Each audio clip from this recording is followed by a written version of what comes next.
Kedatangan anggota Dewan DPRD Kabupaten Sukabumi, Ujang Abdurrahim Rohmi, menjadi angin segar bagi Kepala Desa Sukatani, Kecamatan Surade, Kabupaten Sukabumi. Desa Sukatani merupakan desa yang memiliki wilayah yang sangat luas, yang berada di ujung Kecamatan Surade dengan infrastruktur jalan yang sangat butuh perhatian. Hal tersebut tentunya menjadi salah satu bahan pembahasan dalam reses ketiga anggota Dewan dari fraksi Partai Golkar, Ujang Abdurrahim Rohmi. Meskipun sebagian jalan di Desa Sukatani sudah diperbaiki dengan bantuan PUPR, tentunya itu masih kurang dari cukup karena banyaknya jalan yang harus diperbaiki. Kepala Desa Sukatani Sulaiman merasa sangat puas dan bersyukur bisa kedatangan anggota DPR tersebut.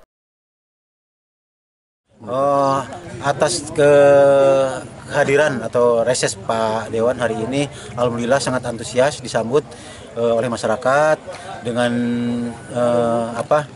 dengan sambutan yang lebih meyakinkan dengan kehadiran Pak Ketua Yayasan Kang Haji. Mudah-mudahan harapan Pak Dewan, memang Desa Sukatani bagian yang terluar di Kabupaten Sukabumi dengan jumlah luas 1.755 meter persegi, keberadaan penduduknya 3.800 sekian, hak pilihnya hanya 3.200,